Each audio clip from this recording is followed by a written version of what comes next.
langit dan bumi, yang memelihara kesetiaannya sampai selama-lamanya dan tidak pernah meninggalkan perbuatan tangannya.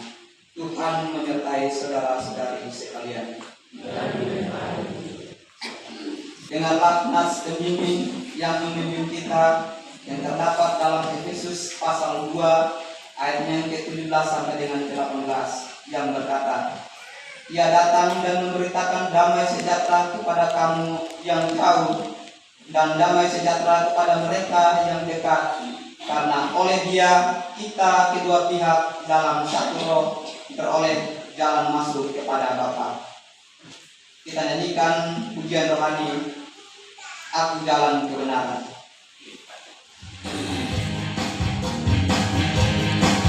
Kita boleh tepuk tangan, ini lagu ini.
Banyak hal yang telah kita lakukan agar hidup dalam damai, ketimbang hidup dalam konflik.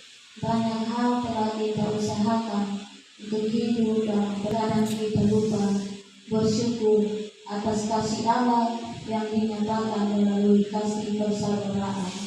Kita jatuh pada iri hati dan dendam terhadap sesama. Kita jatuh pada amarah yang tinggi dan lupa waktu untuk berdamai. Pemilu sudah berlalu, namun pertikaian antara saudara terus berlanjut karena perbedaan pilihan. Ternyata pada diri kita sudah kita merasa perlu mengucapkan maaf terhadap sesama. Tanyakan pada diri kita, sudahkah kita merasa harus melakukan jalan damai sesuai kehendak Tuhan? Tanyakan pada diri kita, sudahkah kita merasa perlu memohon diberikan kasih mesra tiap-tiap hari dalam kehidupan bersama? Mari kita berdoa. Ya Tuhan, kami sadar Tuhan, kami ada di hadirat Tuhan. Kami adalah orang-orang berdosa yang selalu menyakiti hati manusia Tuhan dan menyakiti hati sesama kami. Karena itu Tuhan Yesus, kami ampuni kami, suci layanan kami pada pagi hari ini Tuhan, agar kami layak menghampiri Engkau pada pagi hari ini Tuhan. Terima kasih Tuhan Yesus, haleluya, amin. melakukan KJ 467 ayat 1 sampai 3 Tuhan ku bila hari ini.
Dalam rahmat dan kasih karunia Allah, ini besok dengarkanlah berita anugerah Allah menurut Ibrani pasal 9 ayat yang ke-13 sampai dengan yang ke-14 yang berkata, sebab jika darah domba jantan dan darah lembu jantan dan percikan abu lembu muda dan menguduskan mereka yang najis sehingga mereka disucikan secara lahiriah, betapa lebihnya darah Kristus yang oleh Roh yang kekal telah mempersembahkan dirinya sendiri kepada Allah sebagai persembahan yang tak bercacat, akan menyucikan hati nurani kita dari perbuatan-perbuatan yang sia-sia, supaya kita dapat beribadah kepada Allah yang hidup.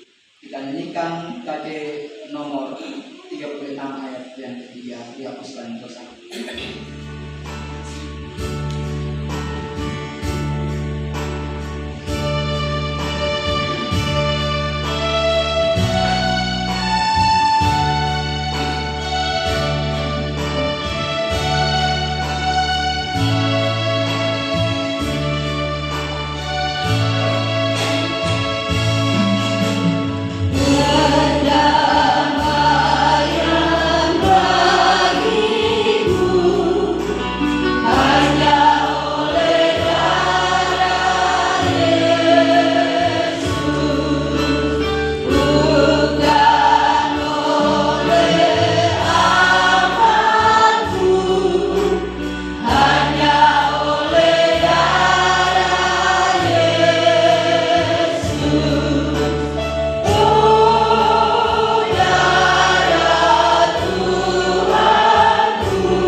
Pujian Mazmur Mensyukuri anugerah Allah yang kita terima, mari kita berdiri dan bermasmur bagi Tuhan melalui pujilah Tuhan hai jiwaku. Pujilah Tuhan hai jiwaku, pujilah namanya yang kudus hai segenap batinku. Pujilah Tuhan hai jiwaku, karena segala kebaikannya. Dia yang mengampuni segala kesalahanmu, yang menyembuhkan segala penyakitmu. Dia yang mengurus hidupmu dari lubang kubur, yang memangkai kau dengan kasih setia dan rahmat. Dia memuaskan hasratmu dengan kebaikan, sehingga masa mudamu mencari baru seperti pada burung rajawan. Tuhan menjalankan keadilan dan menghukum segala orang yang keras. Ia telah memperkenalkan jalan-jalannya kepada Musa, perbuatan-perbuatannya kepada orang Israel. Tuhan adalah penyayang dan pengasih, pada sahabat dan berlimpah kasih setia. Tidak selalu ia menuntut dan tidak untuk selamanya ia mendendam. Dia dilakukannya kepada kita setimpal dengan dosa kita, dan tidak dibalasnya kepada kita setimpal dengan kesalahan kita. Tetapi setinggi langit di atas bumi, demikianlah besarnya kasih setia Tuhan atas orang-orang yang takut akan Dia. Sejauh timur dari barat, demikian dijauhkannya daripada kita pelanggaran-Nya. Seperti Bapa sayang kepada anak-anaknya, demikian Tuhan sayang kepada orang-orang yang takut akan Dia. Sebab Dia sendiri tahu apa kita, Dia ingat bahwa kita itu. Mari kita menyanyi dalam Injil Jemaat nomor 178 bait yang pertama, karena kasihnya padaku.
Kita dengarkan vokal grup Agape untuk mempersembahkan pujian bagi Tuhan.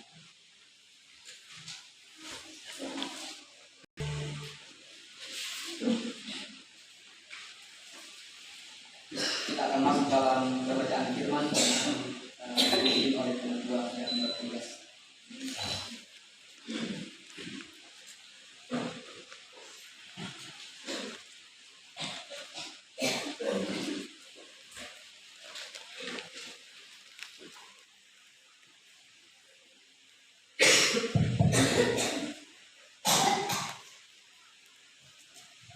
Baik, mari sebelum kita membaca dan merenungkan kebenaran firman Tuhan, mari kita semua berdoa.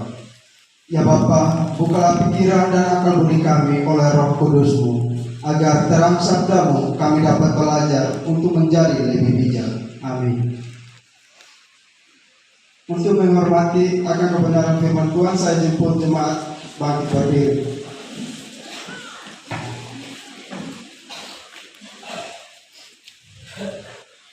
Firman Tuhan yang akan kita baca terdapat dalam Kitab Efesus pasal 2 ayat 11 hingga ayat yang ke-22.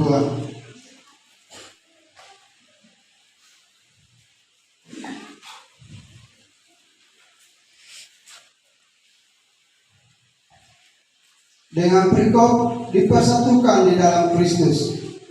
Karena itu ingatlah bahwa dahulu kamu sebagai orang-orang bukan Yahudi menurut daging, yang disebut orang-orang tak bersunat oleh mereka yang menamakan dirinya sunat, yaitu sunat lahiriah yang dikerjakan oleh tangan manusia. Bahwa waktu itu kamu tanpa Kristus tidak termasuk kewarganegaraan Israel, dan tidak mendapat bagian dalam ketentuan-ketentuan yang dijanjikan, tanpa pengharapan dan tanpa Allah di dalam dunia. Tetapi sekarang di dalam Kristus Yesus kamu yang dahulu jauh sudah menjadi dekat oleh darah Kristus. Karena Dialah damai sejahtera kita, yang telah mempersatukan kedua pihak, yang telah merubuhkan tembok pemisah, yaitu perseteruan. Sebab dengan matinya sebagai manusia, Dia telah membatalkan hukum Taurat dengan segala perintah dan ketentuannya, untuk menciptakan keduanya menjadi satu manusia baru di dalam dirinya, dan dengan itu mengadakan damai sejahtera, dan untuk memperdamaikan keduanya di dalam satu tubuh dengan Allah oleh salib, dengan melenyapkan perseteruan pada salib itu. Ia datang dan memberitakan damai sejahtera kepadamu yang jauh, dan damai sejahtera kepada mereka yang dekat. Karena oleh Dia kita kedua pihak dalam satu roh beroleh jalan masuk kepada Bapa. Demikianlah kamu bukan lagi orang asing dan pendatang, melainkan kawan sewarga dari orang-orang kudus dan anggota-anggota keluarga Allah, yang dibangun di atas dasar para rasul dan para nabi, dengan Kristus Yesus sebagai batu penjuru. Di dalam Dia tumbuh seluruh bangunan rapi tersusun menjadi bait Allah yang kudus di dalam Tuhan. Di dalam Dia kamu juga turut dibangunkan menjadi tempat kediaman Allah di dalam Roh. Demikianlah firman Tuhan.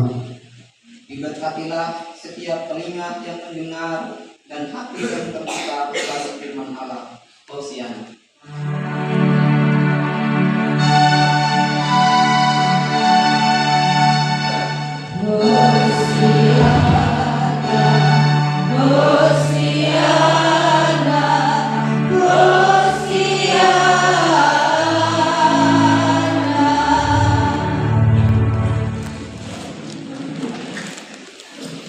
Kita mendengarkan vokal grup dari Rayon Kapan.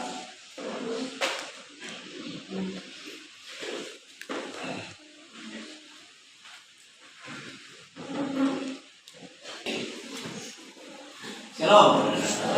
Shalom. Senyum buat kita dulu ini. Kita baru pertama kali berdiri di mimbar pimpin gereja dari awal sampai akhir. Jadi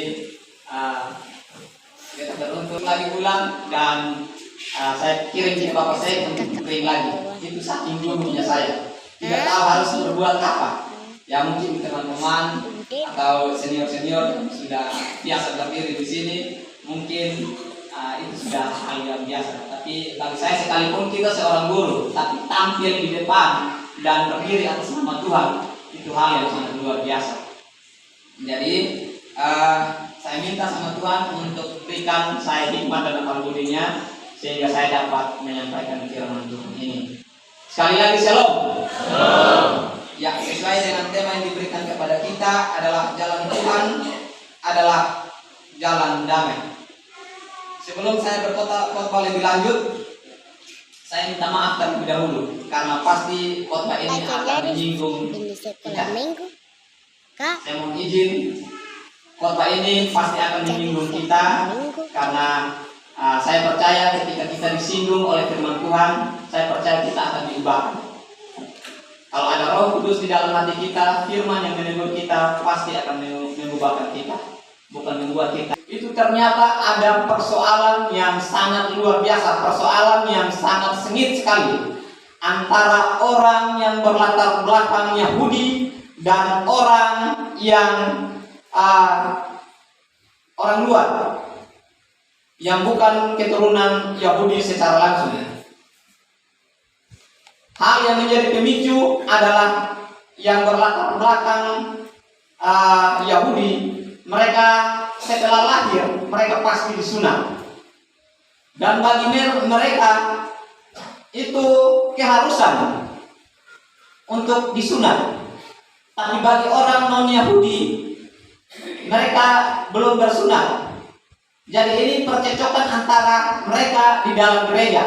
Bagi orang Yahudi, mereka menganggap bahwa mereka itu lebih benar.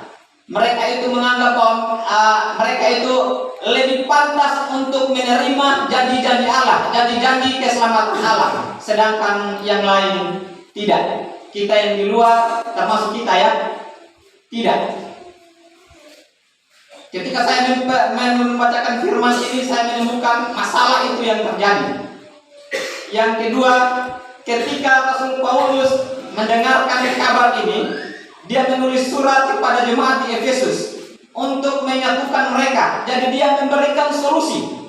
Ya, saya mencatatnya dalam ayat yang ke-13 sampai dengan ayat yang ke-18. Itu Rasul Paulus berikan solusi terhadap masalah-masalah yang terjadi di sana. Dan poin yang ketiga pada ayat yang ke-19 sampai dengan terakhir di situ, itu adalah hasil dari solusi yang diberikan oleh Rasul Paulus. Jemaat Tuhan, mungkin kita di sini kita tidak mempersalahkan atau mempersoalkan hal-hal seperti itu, sunat dan tidak sunat, karena mungkin kita 100% tidak bersunat. Tapi bukan masalah hal lahiriah itu yang dipersoalkan.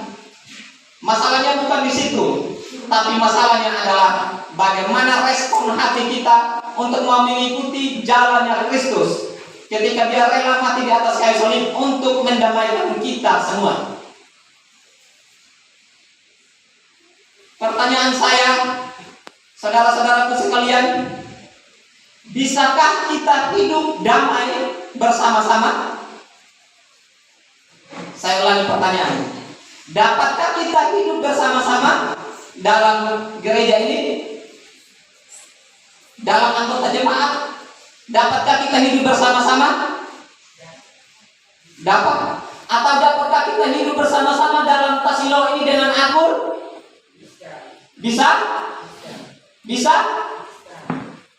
Ada yang tidak jawab dan ada yang jawab bisa. Kalau secara teori, saudara-saudara sekalian, dapat. Dan itu bukan pilihan, tapi itu keharusan.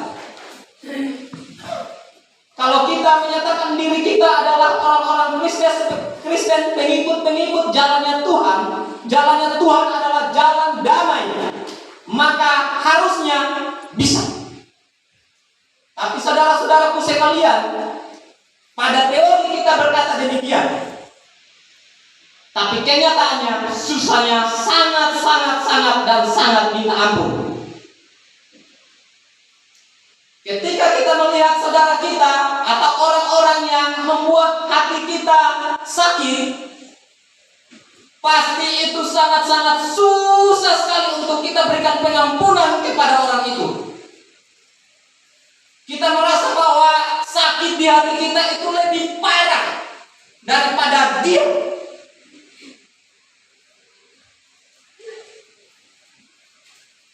Jemaat di Efesus waktu itu mereka saling mempertahankan argumen mereka. Yang satu sisi berkata bahwa kami yang lebih berhak mendapatkan janji Allah. Yang satu sisi berkata bahwa sekalipun kami tidak sunat, kami percaya kepada hukum-hukum Allah dan kami menjalankan hukum-hukum Allah, maka kami juga berhak mendapatkan janji-janji keselamatan itu. Mungkin kita di tempat ini tidak seperti itu, tidak mempertentangkan hal ini. Tapi saudara sekalian, firman ini datang kepada kita, dia mengetuk hati kecil kita untuk hal-hal kecil semacam itu. Yang inti dari firman ini, Tuhan tidak mau kita berkelahi. Tuhan tidak mau ada perpecahan di antara tubuh Kristus. Tuhan tidak mau. ketika Tuhan melihat kita berkelahi, kita berkecok, hati Tuhan itu pedih sekali.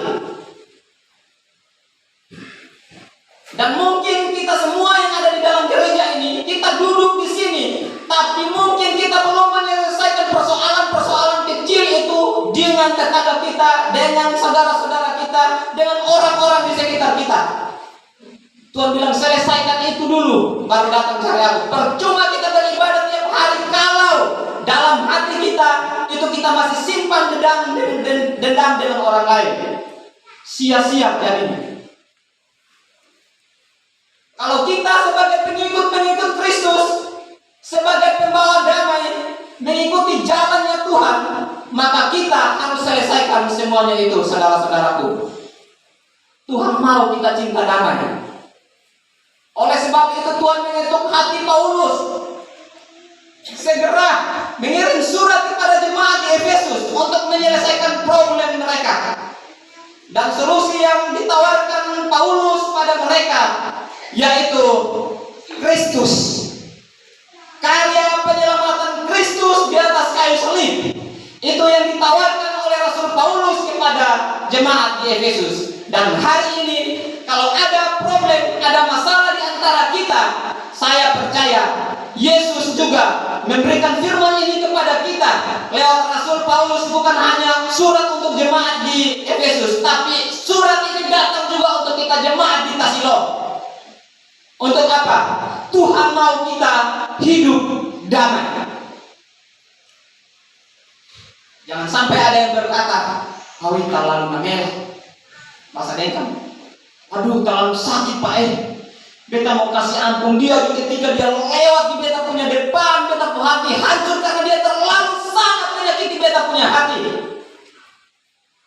Saudaraku sekalian, kalau pikiran ini terlintas di pikirannya Tuhan, kalau pikiran ini terlintas di hatinya Tuhan, ketika dia berkorban, ketika dia menjalankan jalan damai itu untuk menyatukan kita dengan Allah, maka kitalah yang harus menanggung penderitaan, kitalah yang harus menanggung siksa, kitalah yang harus menanggung sengsara dan sampai disalibkan.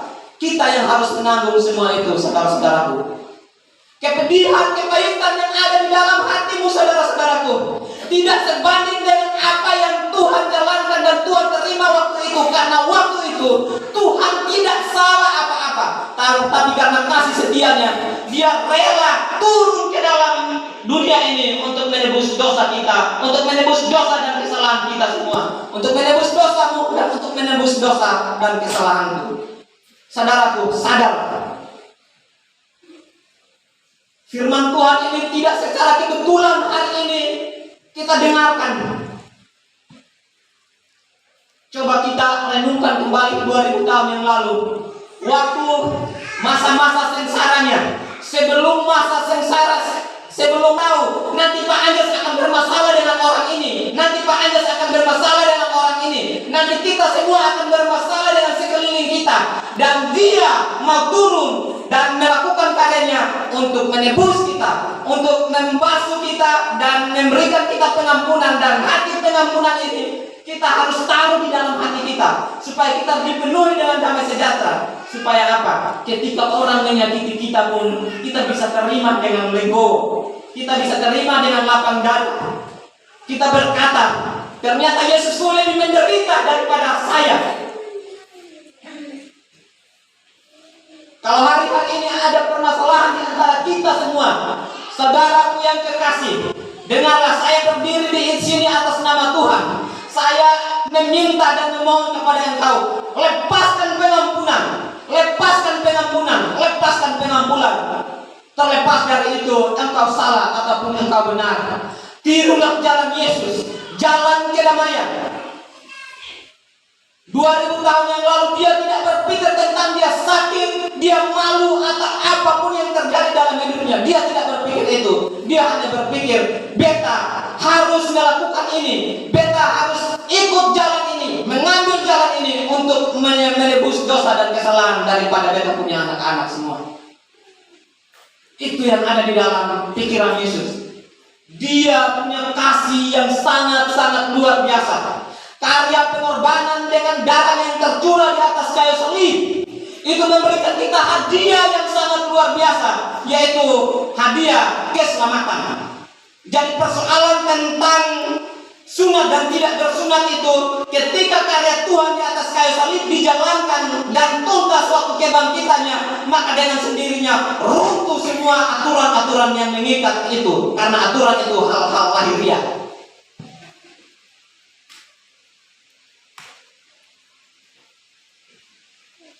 Kita bisa berpendirian masing-masing. Beta benar, satunya bilang beta benar. Saya bisa minta tolong dua orang maju ke depan, Bapak Mikael dan Mama Justin. Tolong itu dikasih kertasnya, dikasih.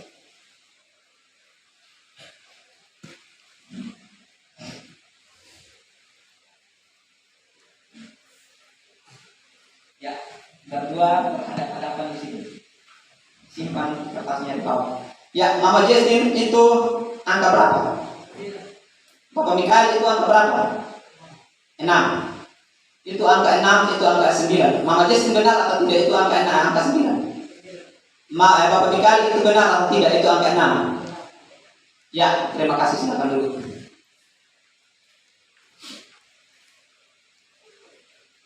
Saudaraku, dengan media yang saya berikan, itu satu angka yang dilihat dari sudut pandang yang berbeda.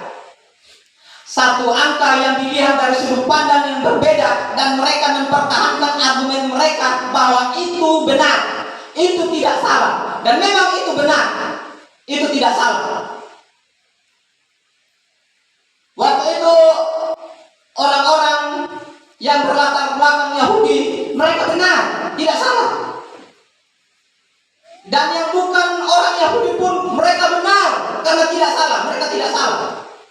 Karena keduanya ini berdiri di dua sisi yang berbeda. Dan itu semuanya benar. Mereka akan mempertahankan argumen mereka masing-masing karena memang mereka benar. Lalu akan terjadi percecokan karena yang satu berkata, karena media yang sama, itu angka 6, ini angka 9, tidak bisa itu angka 6, tidak bisa itu angka 9. Yang bisa atau yang dapat menyatukan mereka ini siapa, saudara? Kira-kira siapa yang dapat menyatukan mereka? Tuhan. Masalah itu biar ada, perbedaan itu biar ada. Supaya apa? Membuat kita lebih indah. Masalah-masalah yang ada di dalam kehidupan kita itu akan membentuk kerohanian kita untuk lebih dekat dengan Tuhan. Terlepas dari mana yang benar, mana yang salah. Yesus tidak mau kita bahas-bahas hal-hal lain yang tidak penting. Sesakit apapun dirimu, berikan pengampunan. Tunjukkan kalau engkau adalah jemaat Allah, engkau adalah orang Kristen yang jalan sesuai dengan jalannya Tuhan, yang memilih jalan kedamaian sama seperti Yesus datang berjalan dalam kedamaian. Dan dia mau kita meniru dia, saudara-saudaraku. Ini adalah salah satu hal yang sangat luar biasa. Ketika saya berkorban di sini, saya omong enak sekali. Saya omong enak sekali, berikan pengampunan. Tapi ketika ada orang yang bergesekan dengan saya juga pasti marah sebagai manusia. Waktu itu Yesus datang sebagai manusia, sekalipun dia Allah. Dia datang sebagai manusia. Dan dia dapat rasa sakit sama seperti yang ketika orang lain menyakiti kita. Waktu dia ditobat, dia dapat merasakan sakit itu. Waktu dia dipukul, dia dapat merasakan sakit itu. Waktu dia dipaku di atas kayu salib, sakit karena dia tubuhnya sebagai manusia. Dia juga bisa menanggung rasa malu ketika diludahi, dihina, diolok, dicercah dengan pertanyaan-pertanyaan yang menjebak Tuhan. Padahal apakah dia bersalah? Dia tidak bersalah. Dia tidak bersalah. Satu pun kesalahan tidak ada yang dia lakukan untuk dia harus menanggung dosa kita.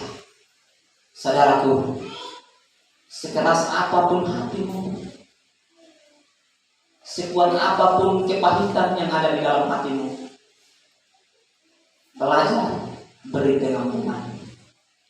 Ketika engkau belajar untuk memberikan pengampunan, Tuhan berkata, Dia akan jalan bersama-sama dengan kita. Dan apa yang terjadi? Hidup kita akan dipenuhi dengan damai sejahtera. Ketika orang-orang pada Efesus, ketika waktu itu mereka menerima apa yang ditawarkan oleh Rasul Paulus, apa yang terjadi? Mereka menerima pengampunan yang sangat luar biasa, yaitu menerima karya keselamatan Allah. Itu adalah hadiah yang sangat luar biasa.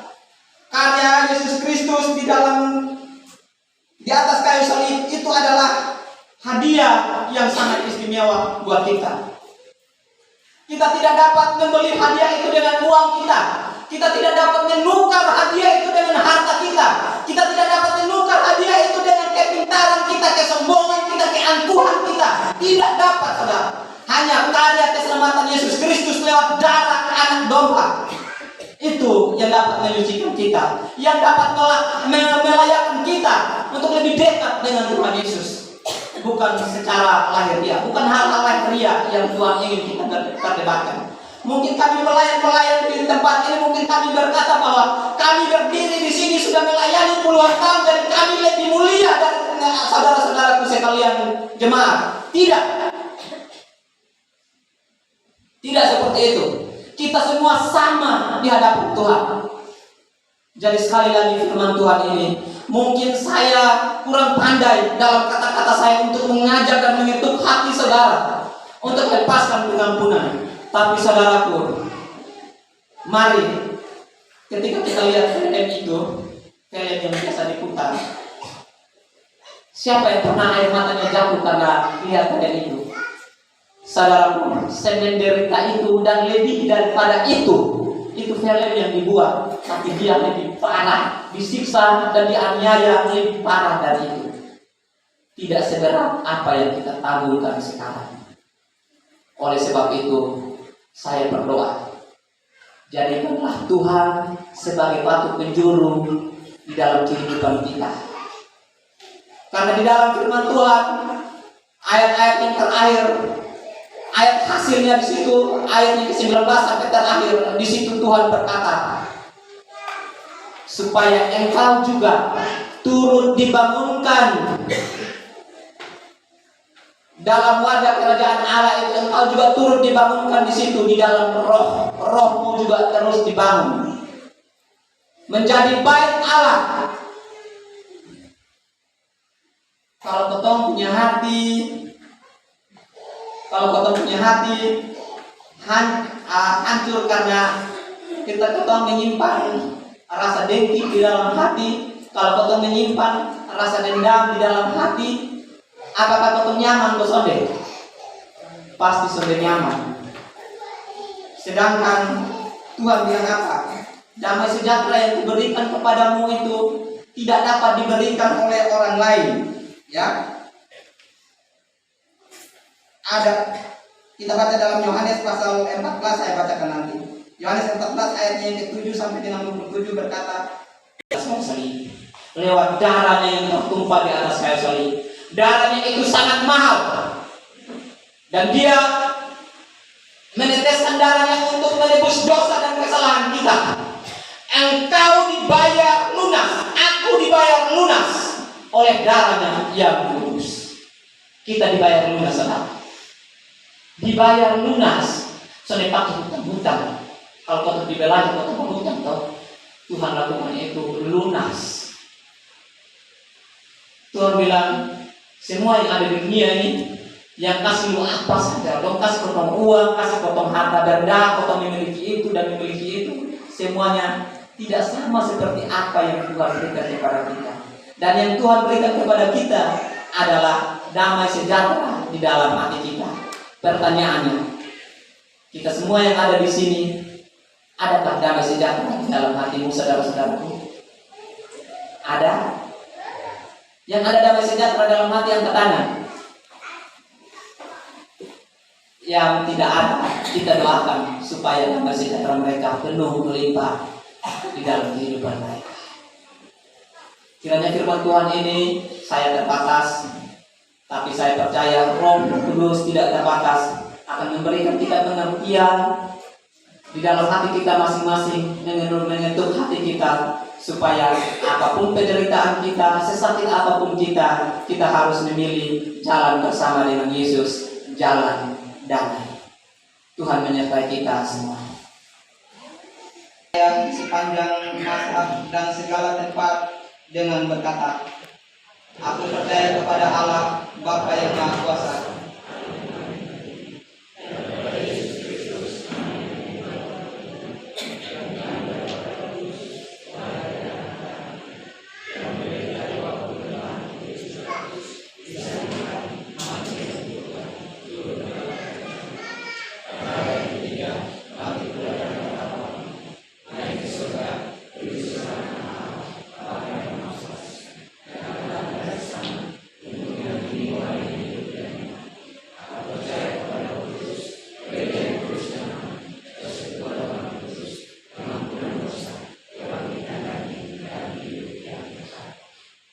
kita nyanyikan nyanyian rohani Tahanlah dan Terus.